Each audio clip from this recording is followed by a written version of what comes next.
End-time deceptions. Memory text. And no wonder.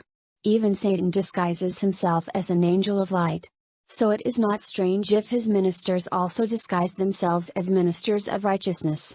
Their end will match their deeds. 2 Corinthians 11:14-15. The world today is full of all sorts of ideas about the spiritual world, afterlife, near death, and other deceptive claims. None of this is biblical, and it is prophetic. The world will grow further and further from the true gospel and biblical teachings. Mysticism. You hear a lot about mysticism. For decades, this concept and related forms have been growing quite popular, even in Christian churches. How do we define mysticism? It now incorporates a wide variety of concepts. Some forms believe that we can communicate with the dead and other spirits. We can become one with nature and God. We can become God. Whatever suits your needs can be your religion. You can achieve some sort of perfection in spirit with no outside interference or distractions. That last one can include being in a trance. Sadly, you see many Christians practicing just that. They listen to worship music and become almost unconscious. They are in some euphoric state, oblivious to anything around them. Everything now is subjective. All of this replaces the authority of the Bible. Sound doctrine gives way to your own experience. Unfortunately, this leads to accepting religion as subjective. The Bible is no longer your guide and you are now fully open to accept end-time deceptions. Jesus warns us about this. Matthew 7:26-27. But everyone who hears these sayings of mine, and does not do them, will be like a foolish man who built his house on the sand, and the rain descended, the floods came, and the winds blew and beat on that house, and it fell. And great was its fall. There is nothing wrong with enjoying Christian music and a worshipful experience. We all know that your salvation is based on one thing, your relationship with Jesus. But what kind of relationship and what Jesus are you believing in? There is only one true gospel in the Bible. Near-death experiences. In previous lessons, we have cited the people who were raised from the dead in the Bible. Nowhere in the Bible is there any account of anyone coming back and telling people what the afterlife was like. Lazarus would be a prime example. He was dead, buried, and began the early stages of decaying. If anyone would have a story to tell, it would be him. Not a single word is written of what he saw while being dead. It is popular today to hear many near-death experiences. And not just near-death, but those who claimed to have died. Books and movies have popularized the topic, and many believe that this shows there is an afterlife. There are many possibilities for these stories. Since many people tell them, we can't just ignore them. There is speculation that they are caused by many things, including drugs that were given, brain reactions from trauma, lack of oxygen, or hallucinations. Some could even be lying or encouraged to embellish a story. For this discussion, we will not say that everyone is lying. Satan is able to bring deceptions on many levels, and an unconscious state can be very vulnerable. Even scientific and psychological experts do not agree on what is the cause of near-death experiences. These experiences do not tell us anything about the afterlife. Let's be clear on that. Not a single word in the Bible mentions anything like these people claim to have experienced.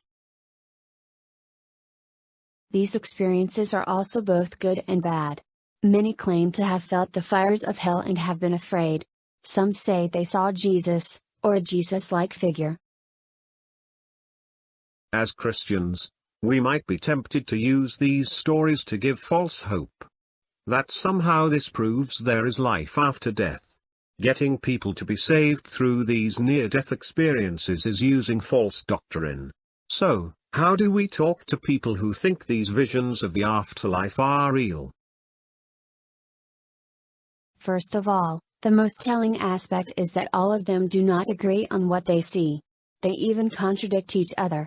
If these were true stories of saved and unsaved going through death and coming back, they would all need to agree on what it was like. The Bible promises one new earth and one new Jerusalem. There is only one way there, and that is through Jesus Christ. There are not multiple accounts in the Bible on how we get there. The saved are taken to heaven with Jesus when he returns. A near-death experience is even mislabeled. There are those who want us to believe that they are actual death experiences. The Bible makes it clear that people are not aware of anything after death. God does work through dreams and visions.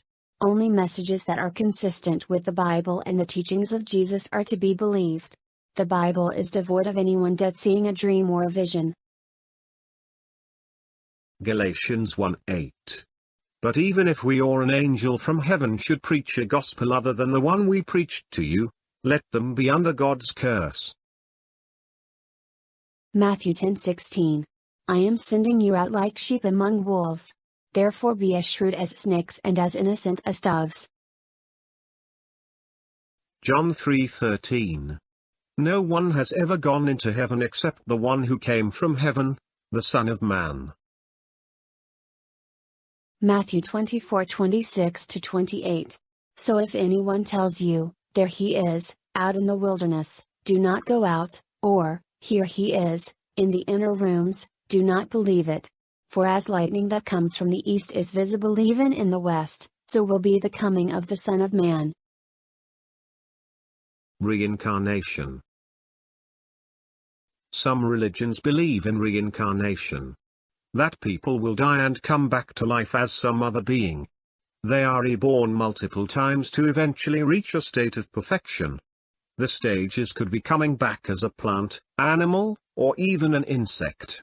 Each rebirth gives a new chance at doing better than the last life. There is no place for any idea like this in Christianity.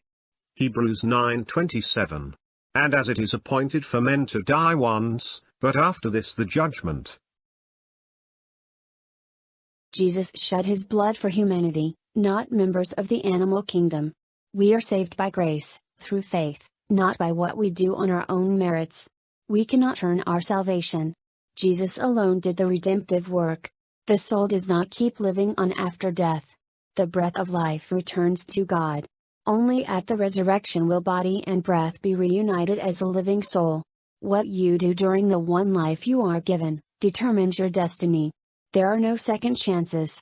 The second coming of Jesus would be negated by any hint of reincarnation. Jesus will make us perfect on his return. 1 Corinthians 15:52-53. In a moment, in the twinkling of an eye, at the last trumpet. For the trumpet will sound, and the dead will be raised imperishable, and we shall be changed. For this perishable body must put on the imperishable, and this mortal body must put on immortality. Necromancy, and ancestor worship. Necromancy involves using the spirits of the dead to seek answers to present-day problems. People believe that their dead ancestors are watching them in a spiritual way and can influence their lives. These dead ancestors are also worshipped. Their graves are offered food, drinks, and other items to help them in the afterlife. Modern-day people can be deceived because of the grief that comes with losing a loved one. The Bible forbids any followers of the true God to have anything to do with these ideas and practices. King Saul went to Ender to inquire of a medium. Leviticus 19:31. Give no regard to mediums and familiar spirits, do not seek after them, to be defiled by them, I am the Lord your God. Saul had disobeyed God and God ceased answering Saul. When the medium conjures up a fake spirit of Samuel, Saul is deceived. This put King Saul on a rapid decline in sin, and he and his sons died in battle shortly afterward. We can be sure that this was a deception and not actually Samuel. 1 Samuel 28:14. So he said to her, what is his form? And she said, "An old man is coming up, and he is covered with a mantle." And Saul perceived that it was Samuel, and he stooped with his face to the ground and bowed down. The woman sees an old man and Saul only assumes it is Samuel. After that, it was easy for Saul to be deceived. Studying biblical truth will keep us from believing that a woman actually conjured up Samuel. Sadly, there are Christians who think that the old man was actually Samuel himself. But this is directly opposed to the Bible and the state of the dead. Isaiah 8:19. "And when they say to you, 'Seek those who are mediums and wizards, who whisper and mutter,' should not a people seek their God? Should they seek the dead on behalf of the living?" Saul was in complete despair and consulted a medium. No matter how desperate you are, always seek the Lord. Personations and other appearances. Do not be deceived by any personification of a dead person. Many are being deceived today by such false and lying spirits.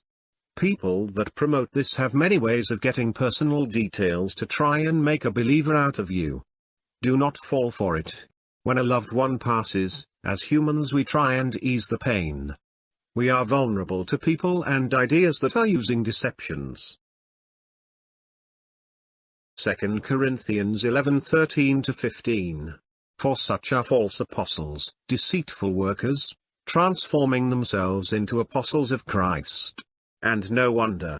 For Satan himself transforms himself into an angel of light. Therefore it is no great thing if his ministers also transform themselves into ministers of righteousness, whose end will be according to their works."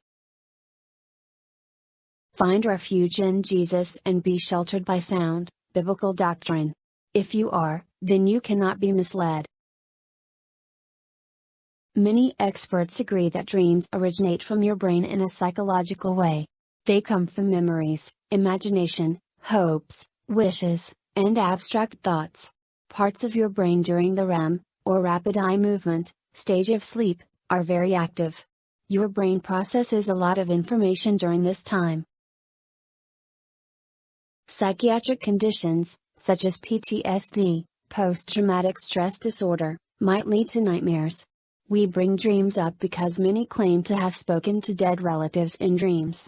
Although it might make you feel better, it was not really your dead relative talking to you. It was a dream, not reality. Any idea of seeing or hearing a dead relative is a deception you need to avoid. Modern technology has preyed upon people devastated by deaths. There are websites that will let you text a dead relative, claiming death is just another form of life. Old photographs can now be made into moving pictures that make it seem like a long-lost relative is alive and looking at you. It might seem as if these things are there just to make you feel good. But you open yourself up to dangerous deceptions if you partake. Rely only on Jesus for hope and comfort. Ephesians 6:13. "Therefore take up the whole armor of God, that you may be able to withstand in the evil day, and having done all, to stand."